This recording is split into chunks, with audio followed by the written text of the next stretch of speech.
Well, howdy there, Internet people. It's Bo again.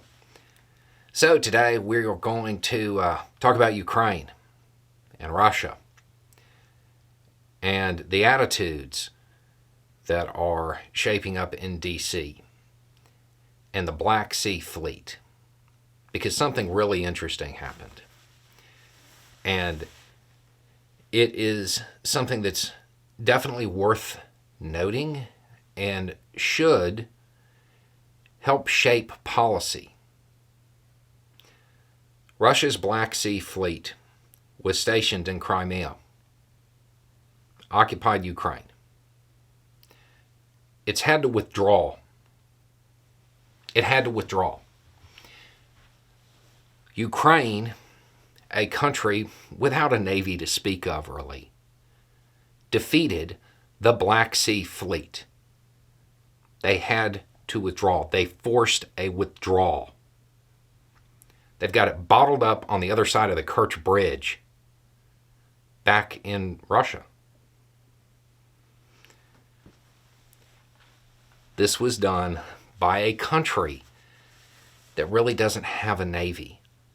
Not really. Not one that can match it. By any real standard, really any analysis. This never should have happened. Just like the advance never should have been stopped. Just like Ukraine shouldn't be making gains. But all of that happened.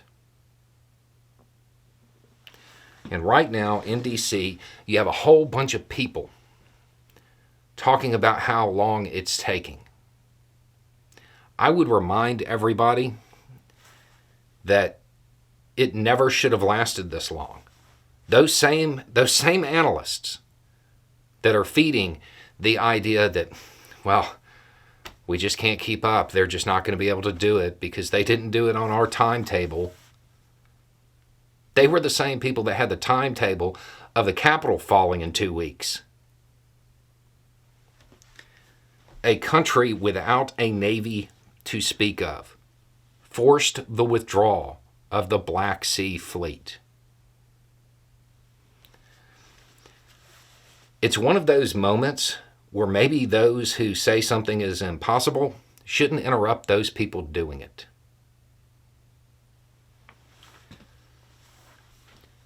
There are a bunch of politicians right now, many of whom have leaned into far-right rhetoric, that authoritarian rhetoric. Therefore, if Russia loses, well, it looks bad. It looks bad on them because that's what they bought into. So they're doing everything they can to disrupt the aid. There is not a single person who has ever gotten a foreign policy briefing who doesn't understand how much of a win this is on the foreign policy scene for the United States. If they say they don't get it, they say, well, I don't know what's in it for the United States, they're lying.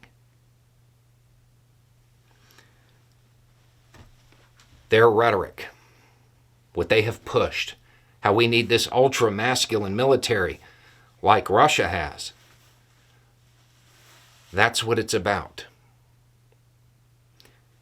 They're willing to undermine a force that has done the impossible over and over and over again for a Twitter talking point.